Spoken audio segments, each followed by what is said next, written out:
Hello friends, Anisha Hindi अध्यापक channel पे आपका स्वागत है। और आज से हम ये किताब पढ़ेंगे, हिंदी व्याकरण एवं रचना प्रबोध। और निबंध के लिए मैं एक दूसरी किताब लेके आई हूँ, निबंध निकुंज। बीपीएससी से की एक किताब है। बीपीएससी जो भी व्यक्ति बीपीएससी का एग्ज़ाम की तैयारी कर रहे हैं वो लोग भी इसको पढ़ सकते हैं। आईएएस मनीष रंजन के द्वारा लिखी हुई ये किताब है। तो पहले तो हम ये किताब कवर अप करेंगे, उसके बाद हम दूसरी किताब कवर अप करेंगे। और आप देख रहे हैं ये बहुत अच्छी किताब है। अगर आप हाई स्कूल के टीचर हैं तो ये किताब आपको बहुत हेल्प करेगी अपने ज्ञान को बढ़ाने के लिए।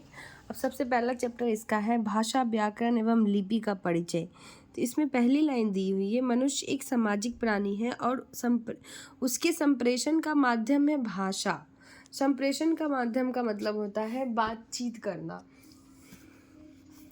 भाषा का अर्थ है बोलना या कहना। पशु पक्षियों की ध्वनियों को भाषा नहीं कहते।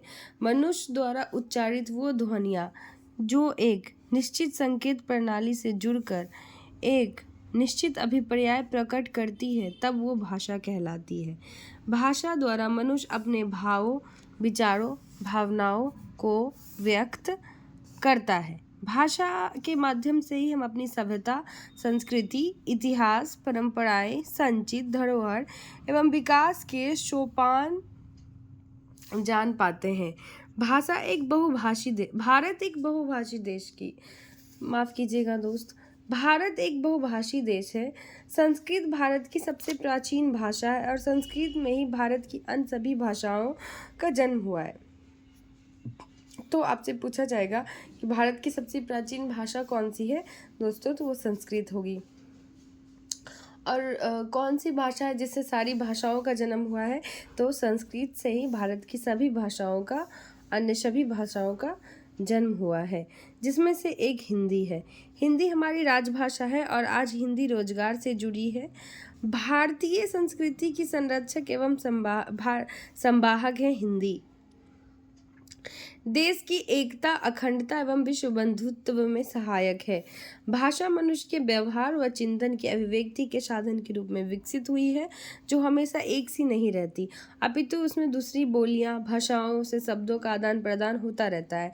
जीवन के प्रति रागात्मक संबंध भाषा के माध्यम से ही उत्पन्न होता है। किसी सभ्य समाज का आधार उसकी विकसित भाषा को ही माना जाता है। हिंदी ने अपने शब्द भंडार का विकास दूसरी जनपदीय, बोलिए, संस्कृत तथा अन्य समकालीन विदेशी भाषाओं के शब्द भंडार के मिश्रण से किया है। हिंदी में अरबी, फारसी, अंग्रेजी आदि विदेशी भाषाओं के शब्द के प्रयोग के आधार पर तथा व्यवहार के आधार पर आकर समाहित हो गए हैं। हिंदी में अरबी, फारसी, अंग्रेजी आदि विदेशी भाषाओं के शब्द भी प्रयोग के आधार पर तथा व्यवहार के आधार पर आकर समाहित हो गए। भाषा अस्थायी नहीं होती, उसमें दूसरी भाषाओं के लोगों के संपर्क में आने से परिवर्तन होते रहते हैं।